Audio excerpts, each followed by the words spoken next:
Chegamos na disciplina preferida em segunda fase. Chegamos na disciplina, eles que não me ouçam, né? Mais apaixonante do direito, que é o direito penal. Eu sou o professor Alexandre Salim e é com muita honra que eu recebo a todos vocês. Eu começo mandando um beijo para os meus alunos de Lajeado, Rio Grande do Sul. Eu mando um abraço muito especial para o pessoal de Maravilha, Santa Catarina, a vocês todos que estão aqui conosco, você que vai passar na OAB, você e os demais 35 mil inscritos na nossa maratona. Não é à toa que o nosso curso hoje é um campeão de aprovação. Pessoal, eu começo trazendo para vocês a grande novidade do momento. Nós estamos lançando a nossa segunda fase, em penal e em trabalho. A nossa segunda fase, ela foi pensada especialmente para você. Olha que eu estou neste mercado dos cursinhos da OAB há muitos anos. Há mais de 2 décadas. E eu nunca vi um projeto tão sensacional, tão ousado, tão completo, que carregue o aluno como é o nosso Saraiva Prova, e a segunda fase, ela está espetacular. Portanto, eu quero que você veja o linkzinho que vai aparecer aí na sua tela, porque você que está nos assistindo, você tem preferência para uma pré-matrícula na nossa OAB segunda fase. Veja, nós, após a prova, no dia 19 de novembro, nós vamos lançar oficialmente a nossa segunda fase, em penal e em trabalho inicialmente. Mas hoje é o momento da sua pré-matrícula. As vagas são limitadas e quem está inscrito na nossa maratona, certamente tem a preferência, ok? Deixa eu falar um pouquinho para você do nosso curso. A nossa segunda fase, ela está estruturada em 3 pilares fundamentais. Nós temos uma primeira parte que eu chamo de parte teórica. São aulas teóricas que vão trazer toda uma revisão, tanto no penal quanto no processo penal. Nós temos depois, pessoal, uma segunda parte. Uma segunda parte que vai analisar questões discursivas, porque de nada adianta você fazer uma bela peça, vale 5. Você ainda precisa sair bem nas 4 discursivas, 1,25 cada uma. Então, eu vou te mostrar o caminho para que você redija uma resposta satisfatória. Então nós vamos trazer questões inéditas e vamos resolver juntos questões que já vieram trazidas pela FGV, porque você tem que conhecer o padrão de resposta. O que quer a FGV com esta questão? E numa terceira parte, nós vamos para uma parte eminentemente prática. Nesta parte prática, eu te ensino a fazer as peças. E eu fiz toda uma estrutura que está lógica, concatenada, relacionada inicialmente à parte policial. As peças que estão relacionadas à fase pré-processual. Ali eu te ensino, por exemplo, a elaborar um pedido de relaxamento de prisão, um pedido de revogação de uma preventiva, de uma temporária, um pedido de concessão de liberdade provisória com ou sem fiança. Ali eu te ensino também a fazer uma queixa-crime, um dos trabalhos do advogado criminalista. Depois nós entramos em peças que estão relacionadas à fase processual. Ali nós vamos aprender a elaborar as RAs, as respostas à acusação, as defesas preliminares, tanto no rito ordinário quanto nos ritos especiais, por exemplo, o rito da Lei de Drogas, a Lei 11.343 de 2006. Nós entramos nas peças ligadas à fase recursal.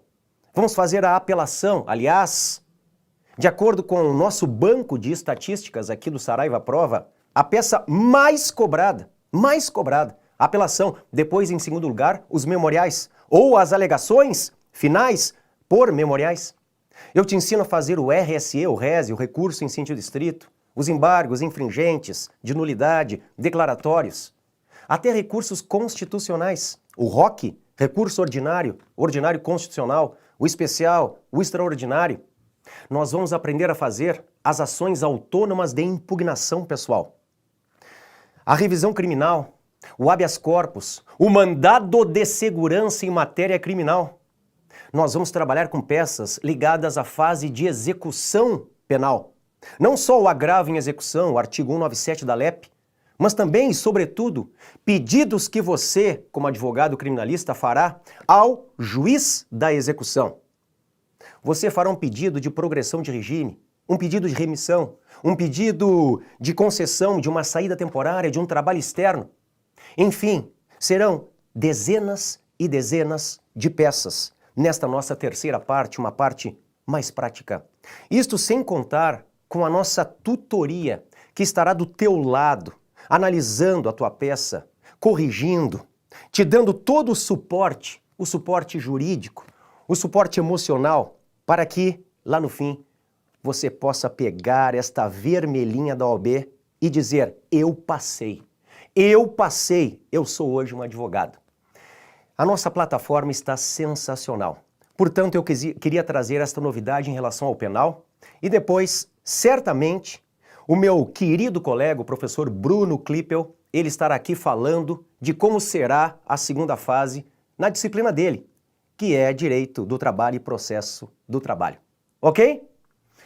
Portanto, pessoal, nós vamos começar a nossa revisão. Estamos juntos. Eu quero todos vocês lá no fim, como eu sempre digo, eu brinco, mas é muito sério, com esta carteirinha vermelha da OAB na mão. Vamos lá? Ponha na tela para mim, por favor. Nós vamos começar a análise da nossa revisão em Direito Penal para o 24º Exame de Ordem. E eu, como sempre, eu começo te trazendo toda uma atualização jurisprudencial e legislativa. Eu começo te mostrando uma súmula recente que saiu do STJ 593. O crime de estupro de vulnerável configura-se com a conjunção carnal ou prática de ato libidinoso com menor de 14 anos, sendo irrelevante o eventual consentimento da vítima para a prática do ato, experiência sexual anterior ou existência de relacionamento amoroso com o agente. Como é que a banca FGV ela vai te cobrar isto? Ela vai dizer que a moça tem 13 anos e ela pratica sexo com o namorado. Mas a banca FGV vai te dizer a consenso da moça. Ela já teve práticas, experiências sexuais anteriores. A família dela prova, eles estão apaixonados. Pode ser que digam até, estão casados, têm um filho. Para o STJ, nada disso importa. Lembra, há uma presunção absoluta de vulnerabilidade. Ou seja, há uma presunção absoluta de violência. Tem menos de 14, praticou conjunção carnal ou qualquer outro ato libidinoso? Sim. Põe na tela para mim. Então, para o STJ, nós temos o crime de estupro de vulnerável. Artigo 217-A do Código Penal. Na sequência, eu quero te mostrar a súmula 589 do STJ, que fala do princípio da insignificância e a sua não incidência na Lei Maria da Penha. É inaplicável o princípio da insignificância nos crimes ou contravenções penais praticados contra a mulher no âmbito das relações domésticas. Lembra, ainda que sejam vias de fato. Professor, o que são as vias de fato? Artigo 21 LCP, um puxão de cabelo, ainda que seja mera via de fato. Põe na tela para mim. Não se aplica o princípio da insignificância no âmbito dos crimes ou contravenções lá na Maria da Penha. Aliás, falando ainda em Maria da Penha, lembra da súmula 588 STJ. A prática de crime ou contravenção penal contra a mulher com violência ou grave ameaça no ambiente doméstico impossibilita a substituição da pena privativa de liberdade por restritiva de direitos. Ou seja, pessoal, crimes ou contravenções com violência ou grave ameaça, tendo como vítima a mulher, no âmbito doméstico ou familiar, não se fala em pena alternativa. Não se fala em substituir a pena privativa de liberdade por restritiva de direitos. Põe na tela para mim. É a súmula 588 STJ, tá? Eu quero ainda te mostrar, a súmula 587 tem a ver com a lei de drogas. Diz assim: para incidência da majorante prevista no artigo 40, inciso 5º, da Lei 11.343, a Lei de Drogas, é desnecessária a efetiva transposição de fronteiras entre estados da federação, sendo suficiente a demonstração inequívoca da intenção de realizar o tráfico interestadual. Ou seja, pessoal, na questão da traficância e da interestadualidade, não há necessidade de transposição da fronteira. A majorante incide mesmo que não se cruze a fronteira, desde que haja um dolo inequívoco neste sentido, tá? Na tela, por favor. Além disso, eu quero te mostrar também uma atualização legislativa, que veio com a Lei 13.497 de 2017. Posse ou porte ilegal de arma de fogo de uso restrito. É o artigo 16 do Estatuto do Desarmamento. Hoje é crime hediondo. A alteração se deu ao artigo 1º, parágrafo único da Lei 8072 de 90, que é a Lei dos Crimes Hediondos. Diz assim: consideram-se também hediondos o crime de genocídio, previsto nos artigos 1º, 2º e 3º da Lei 2889 de 56, este já era, e agora vem a novidade, o de posse ou porte ilegal de arma de fogo de uso restrito, previsto no artigo 16 da Lei 10.826 de 2003, tentados ou consumados. Ou seja, pessoal, o crime de posse é intramuros, dentro da minha casa. Ou de porte é extramuros, é na via pública ou na casa de alguém que não é a minha. Então, posse ou porte de arma, de munição ou de acessório de uso restrito, lembra, põe na tela para mim, é crime hediondo hoje. Tá? Cuidado com isto. Depois, eu começo te mostrando o princípio da insignificância que sempre cai nas nossas provas. Lembrando da sua natureza jurídica. Ele é uma causa de exclusão da tipicidade material. Professor Salim, eu não me lembro o que é tipicidade material. Lembra, hoje a tipicidade, ela é formal e material. A tipicidade formal, pessoal, é um puro e simples juízo de adequação. Eu vou ver se o comportamento que foi praticado lá fora, no mundo real, se amolda ao que está previsto em lei como crime ou contravenção. Ponto. Isto é tipicidade formal. Já a tipicidade material está relacionada ao princípio da ofensividade. Além de aquele comportamento estar previsto como típico, eu preciso ver se ele ofendeu um bem jurídico de forma grave que justifique a incidência do direito penal. Esta é a ideia. Então, se o sujeito entra no supermercado, pega o chocolate e sai sem pagar, não há dúvidas de que o fato é formalmente típico, porque ele se enquadra formalmente lá no Código Penal, no artigo 155 caput, subtrair para si ou para outra em coisa alheia móvel. Agora a pergunta é: a subtração de um chocolate ofendeu de forma grave o bem tutelado, que é o patrimônio do supermercado, de forma grave, que justifique a intervenção do direito penal? Se nós entendermos que não se justifica, o fato continua formalmente típico, mas será materialmente atípico. Põe na tela para mim. É por isso que a insignificância exclui a tipicidade material. Segundo o STF e o STJ, são necessários 4 requisitos objetivos: a mínima ofensividade da conduta do agente, nenhuma periculosidade social da ação, o reduzido grau de reprovabilidade do comportamento e a inexpressividade da lesão jurídica provocada. Pessoal, sem esquecer que além destes requisitos objetivos, prevalece que há também necessidade de um requisito subjetivo, qual seja o mérito. Ele não pode ser reincidente. Ele não pode ser portador de maus antecedentes. Ele não pode ser recalcitrante na senda criminosa. Ele não pode ser um criminoso habitual que faça desses pequenos delitos um meio de vida. Combinado? Na tela para mim. Além disso, eu quero que você veja que o princípio não incide em crimes praticados com violência ou grave ameaça à pessoa, portanto nunca vai incidir no roubo, na extorsão, e também não incide no crime de moeda falsa. Aliás, pessoal, a moeda falsa está no 289 do Código Penal e é de competência da Justiça Federal. Por que não incide na moeda falsa?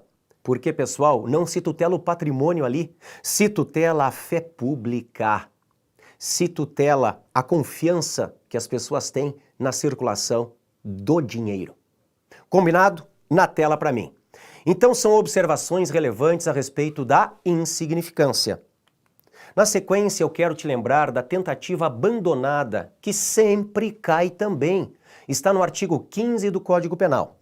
Quando nós falamos em tentativa abandonada, falamos num gênero, para duas espécies: a desistência voluntária e o arrependimento eficaz. Na desistência voluntária, o agente desiste voluntariamente de prosseguir na execução do crime. E no arrependimento eficaz, ele toma uma providência para impedir a produção do resultado.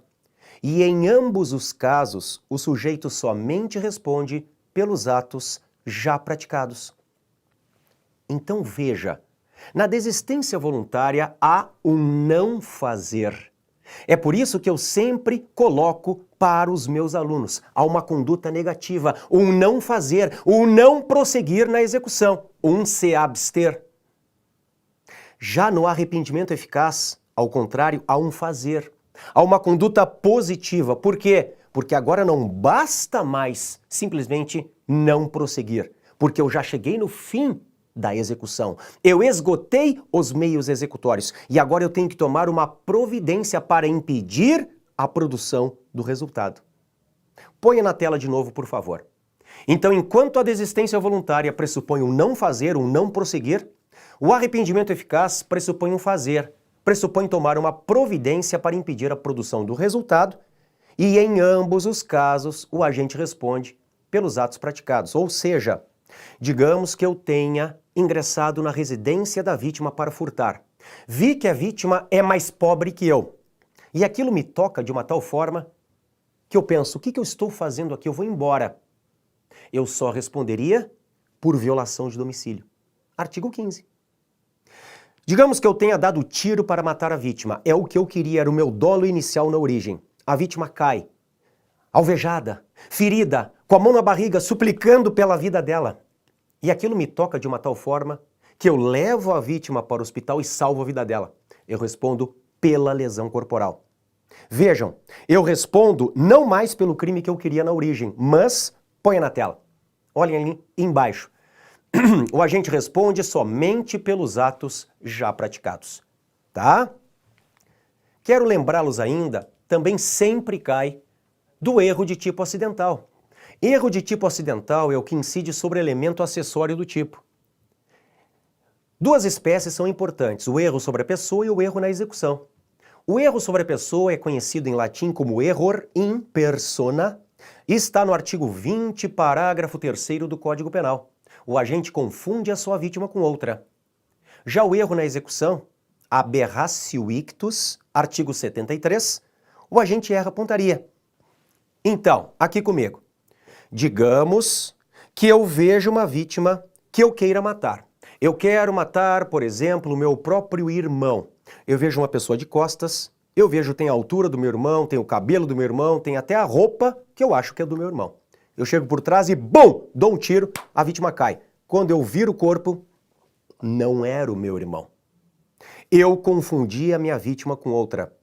E abro o olho, porque podem vir na tua prova casos envolvendo gêmeos. Eu mato o gêmeo errado. Pronto, erro sobre a pessoa. Outra coisa é a aberratio ictus. Aberratio ictus é erro de pontaria, pessoal, é o erro na execução. Na aberratio ictus não há confusão entre as vítimas. Na aberratio ictus há erro de pontaria. Mas a consequência penal é a mesma. Ponha na tela, por favor. Olhem lá embaixo. Em ambos os casos, devem ser levadas em conta as condições ou qualidades da pessoa contra quem o agente queria praticar o crime. Então vejam, eu queria matar o meu irmão. Matei uma pessoa errada, porque eu confundi esta vítima com o meu irmão. Eu não só respondo, como respondo pelo fratricídio. Ou seja, incide a agravante de crime contra o irmão. Eu levo em conta o dolo do agente. Põe na tela para mim. Então esta diferença é muito importante. Na sequência, eu quero te lembrar de infrações penais que não admitem a tentativa. As contravenções, por força do artigo 4º da LCP, que diz que não é punível a tentativa de uma contravenção, crimes culposos e pré-ter-dolosos, por quê? Pessoal, nos crimes culposos, o resultado é involuntário. Eu não quero o resultado. Então eu não tenho como tentar praticar uma coisa que eu não quero. E nos crimes pré-ter-dolosos, nós temos o dolo na conduta inicial e a culpa no resultado final. Isto é um crime pré-ter-doloso, é uma lesão seguida de morte, por exemplo. Dolo na lesão, culpa na morte. Dolo mais culpa, isto é pré-ter-dolo. Se o resultado vem por culpa e não cabe tentativa nos crimes culposos, não cabe nos pré-ter-dolosos. Tá? Põe na tela para mim. Depois nós temos os unissubsistentes e os omissivos próprios. Pessoal, crime unissubsistente é aquele que não admite fracionamento dos atos executórios. Estes são os unissubsistentes. Não admitem fracionar atos executórios. Estes não admitem a tentativa. Por exemplo, uma ameaça de morte verbal. Por exemplo, uma injúria verbal é um crime unissubsistente e, portanto, não admite tentativa. Põe na tela para mim. E os omissivos puros ou próprios também não admitem por serem unissubsistentes. Tá? Como os omissivos próprios são unissubsistentes, eles não admitem tentativa também. Na sequência, eu quero te lembrar do crime impossível. O artigo 17 diz que não se pune a tentativa quando, por ineficácia absoluta do meio ou por absoluta impropriedade do objeto, é impossível consumar-se o crime. Lembrando, pessoal, que o crime impossível exclui a tipicidade. O crime impossível é uma causa de atipicidade. Olhem duas súmulas importantes. Ponha na tela. Primeiro, a súmula 145 do STF. Não há crime quando a preparação do flagrante pela polícia torna impossível a sua consumação. Pessoal, é o famoso caso do flagrante preparado ou provocado, que para o STF, ponha na tela, é um crime impossível. E depois a 567 do STJ. Sistema de vigilância realizado por monitoramento eletrônico ou por existência de segurança no interior do estabelecimento comercial por si só, não torna impossível a configuração do crime de furto. Ou seja, estes estabelecimentos comerciais que têm vigias, que têm rádios comunicadores, que têm câmeras, que têm alarmes, que têm toda uma vigilância eletrônica, nada disto torna o crime impossível. Dificulta o furto? Dificulta. Mas não o impossibilita. Põe na tela para mim. Depois do crime impossível, eu quero mostrar-lhes algumas questões sobre o concurso de pessoas. Não é necessário o acordo prévio entre os agentes, bastando que um adira à vontade do outro. Lembrem, eu estou saindo do jogo de futebol. Eu sou colorado, lá em Porto Alegre, Colorado campeão do mundo. A gente tá mal agora, mas a gente tá voltando para a Série A. E aí eu vi um grupo de colorados batendo num gremista. Ninguém me olhou, ninguém me convidou. Eu aderi e resolvi bater também. Pronto, concurso de pessoas para mim. Põe na tela. Eu não preciso do acordo prévio, lembrem disso. Não cabe participação dolosa em crime culposo.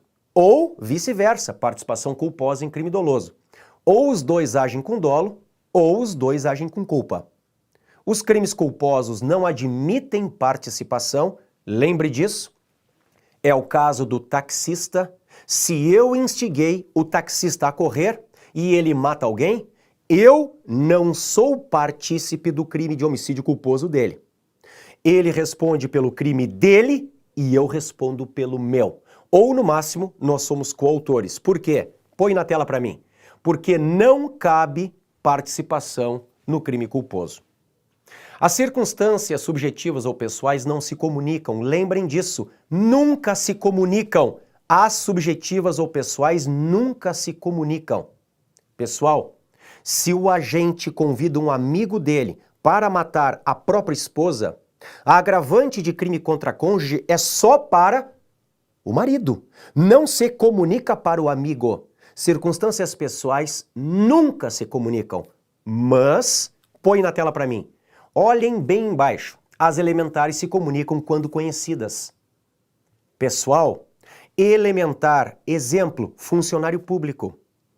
A banca FGV vai te perguntar, o particular, ele pode praticar crime de funcionário público? Por vezes pode. Claro que nunca sozinho, isoladamente nunca, porque ele não é funcionário público.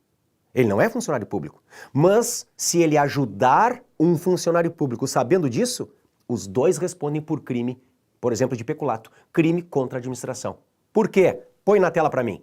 Porque as elementares, elas se comunicam quando conhecidas, tá? Bom, quero te lembrar também da prescrição. Olhem o 115. São reduzidos de metade os prazos de prescrição. Quando o criminoso era, ao tempo do crime, menor de 21 anos, ou na data da sentença, maior de 70 anos. E aqui vai o meu macete. Olha que eu conheço essa banca FGV. Tanto que nós, na nossa segunda fase, nós vamos resolver juntos todas as questões discursivas. Nós vamos analisar as peças que a banca FGV ela cobrou em exames anteriores. Eu conheço muito bem o perfil da banca. Quando eles colocam na questão data de nascimento do agente, do réu, abra o olho. Se o problema envolve prescrição, põe na tela para mim. É porque eles querem que você conte pela metade o prazo prescricional. Porque certamente aquele criminoso, ao tempo do delito, era menor de 21. Abra o olho. E depois veja o 119. No caso de concurso de crimes, a extinção da punibilidade incidirá sobre a pena de cada um isoladamente. Isto é bom para o teu cliente. Você, advogado criminalista, isto é bom para o teu cliente. Por quê? Se nós levássemos em conta o concurso de crimes para fins de prescrição, por exemplo, eu tenho 3 crimes de roubo. Digamos que eles estão em concurso material. Cada um deles com uma pena de 10 anos. Eu teria 30 anos. Ao final eu teria 30 anos, 3 vezes 10. Eu teria que calcular a prescrição sobre 30. Eu chegaria num prazo máximo de prescrição, um prazo de 20 anos. Mas, põe na tela de novo, olhem a regra do 119. No caso de concurso de crimes, a extinção da punibilidade incidirá sobre a pena de cada um isoladamente. Repito, isto é bom para o teu cliente. Ou seja, eu contaria a prescrição, no meu exemplo, sobre a pena só do crime 1, sobre a pena só do crime 2 e sobre a pena só do crime 3. Você não leva em conta a soma ou a exasperação no concurso de crimes. Joia? Na tela, por favor. Olhem ali então, é o 119. Muito bem. Pessoal, nós saímos da parte geral e chegamos na parte especial. E eu quero lembrá-los do homicídio qualificado privilegiado. Ele é possível? É. Só que ele somente é possível se a qualificadora for objetiva. Ou seja, aqui comigo. Nós temos várias qualificadoras do homicídio. Elas estão no parágrafo 2º do artigo 121 do Código Penal. Por exemplo, o inciso 1º fala do motivo torpe, o inciso 2º do motivo fútil, o 3º dos meios de execução, o 4º dos modos de execução. O inciso 5º fala para assegurar a ocultação, a vantagem, a impunidade de outro crime. O inciso 6º fala do feminicídio e o 7º do crime de homicídio funcional. Destes 7 incisos, o que prevalece é só 2 têm natureza objetiva. Só os incisos 3, meios de execução, e 4, modos de execução, é que tem natureza objetiva. Então, por exemplo, digamos que o pai mate o estuprador da sua filha. Este é um exemplo de homicídio privilegiado, pelo motivo de relevante valor moral. Artigo 121, parágrafo 1º. Se este pai, para matar o estuprador da sua filha, ele usa fogo, que é um meio cruel, é uma qualificadora, e esta qualificadora é objetiva, está no inciso 3º, nós temos, ponha na tela, um crime de homicídio qualificado privilegiado. Ao mesmo tempo há uma qualificadora e uma privilegiadora, mas só quando a qualificadora for objetiva. Sabem por quê, pessoal? Porque todas as 3 privilegiadoras do parágrafo 1º são subjetivas. Motivo de relevante valor social. Por exemplo, matar o traidor da pátria. Motivo de relevante valor moral. Eu já te falei, o pai que mata o estuprador da filha. Ou mesmo um caso de eutanásia. Valor moral. Terceiro caso, homicídio emocional. Quando o agente age movido, impelido por uma violenta emoção, logo em seguida a injusta provocação da vítima. Casos de flagrante adultério, por exemplo, são privilegiadoras. São causas de diminuição da pena, todas de natureza subjetiva. Então elas só podem conviver com qualificadoras objetivas. Põe na tela. E depois eu quero te lembrar que não haverá hediondez. Cuidado com isto. Não haverá hediondez. Pessoal, o homicídio, ele só é hediondo em 2 casos. O homicídio simples só é hediondo quando praticado em atividade típica de grupo de extermínio, ainda que por um só agente, só. E o homicídio qualificado, sempre. Todas as qualificadoras, os 7 incisos, são crime hediondo. Agora, o homicídio simples só em um caso. Quando praticado em atividade típica de grupo de extermínio, ainda que por um só agente. Só que o homicídio, ele é hediondo. O privilegiado nunca é hediondo. E, ponha na tela, muito menos o privilegiado qualificado ou qualificado privilegiado, tá? Só qualificado é hediondo. Mas quando o qualificado está junto com o privilegiado, ele perde a hediondez. Pessoal, ainda sobre o homicídio, lembra do feminicídio. Não basta matar mulher para incidir a qualificadora. Meus caros amigos e amigas, você que me escuta, você, e como eu acabei de ver, os outros 35.000 colegas seus que estão inscritos para a nossa maratona. Aliás, sejam todos muito bem-vindos. Venham conosco porque vai dar certo. Matar mulher, simplesmente matar mulher, é femicídio. Femicídio. Isto não qualifica o homicídio. Pelo menos não qualifica por matar mulher. O que qualifica, ponha na tela para mim, é o feminicídio e não o femicídio. Não basta matar mulher. Nós precisamos das razões de condição de sexo feminino. Ou seja, o crime deve envolver violência doméstica e familiar ou menosprezo ou discriminação à condição de mulher. Um destes 2 casos. Caso contrário, não haverá qualificadora, ou pelo menos esta qualificadora. Ponha na tela de novo. Isto é o feminicídio. Tá, pessoal? Bom, quero que lembrem ainda que o perdão judicial, vem aqui comigo, o que é o perdão judicial? A técnica utilizada pelo nosso legislador é a seguinte: o juiz pode deixar de aplicar a pena. Quando você lê lá no nosso código que o juiz pode deixar de aplicar a pena, põe na tela para mim. Isto é perdão judicial. Só que, se cair homicídio e lesão na sua prova, só cabe perdão judicial se o crime for culposo. É o que está, por exemplo, no 121, parágrafo 5º. Na hipótese de homicídio culposo, o juiz poderá deixar de aplicar a pena se as consequências da infração atingirem o próprio agente de forma tão grave que a sanção penal se torne desnecessária. Então lembra, casos envolvendo homicídios culposos no trânsito, em que um pai mata uma filha. Casos envolvendo aquelas tragédias, vem aqui comigo, aquelas tragédias em que um pai esquece um filhinho bebê dentro do carro e quando volta, horas depois, a criança está morta por asfixia. São casos culposos de homicídio e, portanto, ponha na tela, aceitam o perdão judicial. tá? Na sequência, eu quero te lembrar da ação penal relativa à lesão corporal.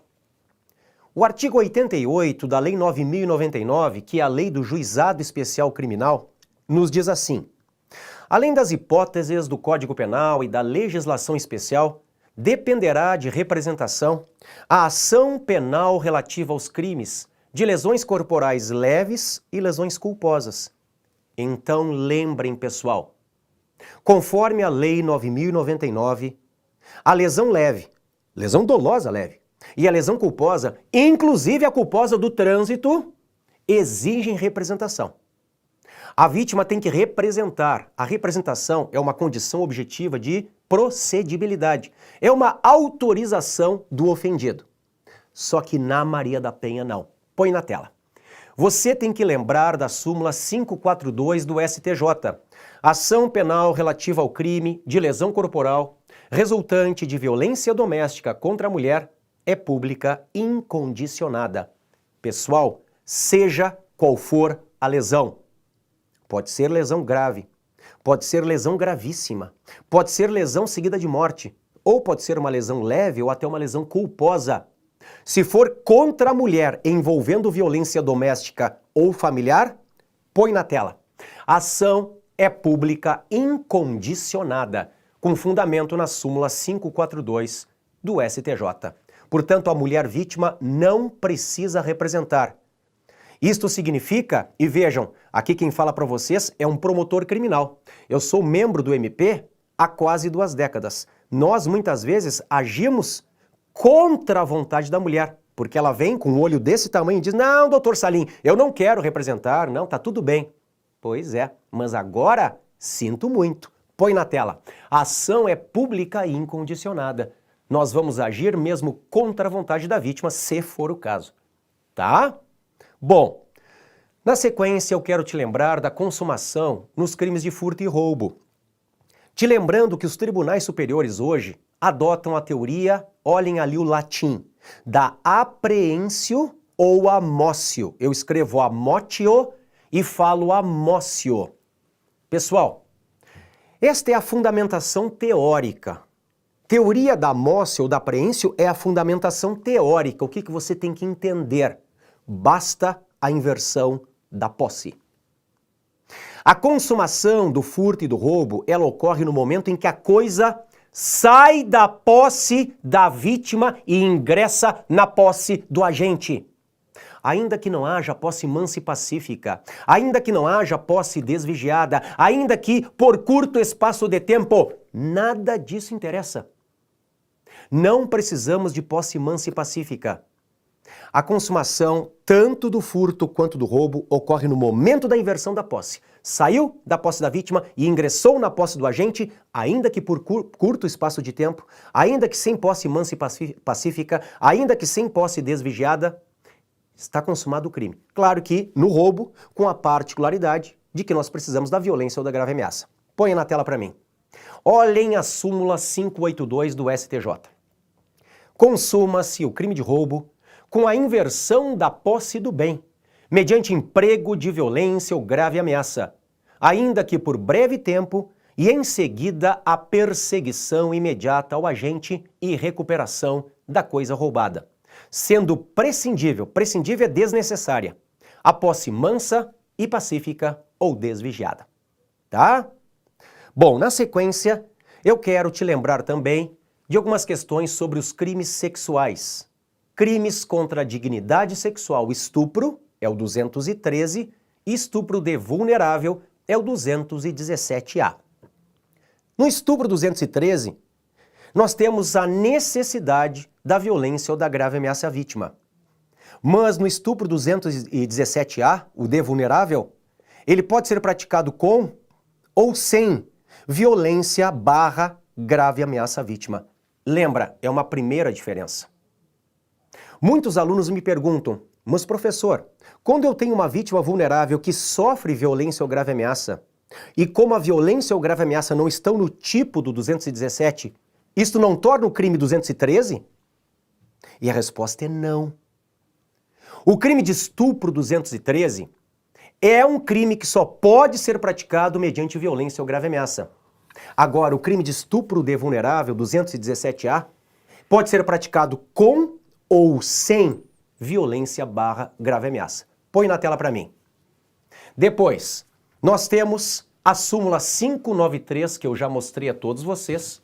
A vulnerabilidade do menor de 14 é absoluta para o STJ e a ação penal, em regra, ela é pública condicionada à representação da vítima, mas se a vítima for vulnerável, a ação será incondicionada. Também se ela for menor de 18 anos. Então lembra, regra geral, a vítima tem que representar, menos no caso de vítima vulnerável ou de vítima menor de 18 anos. Tá bem?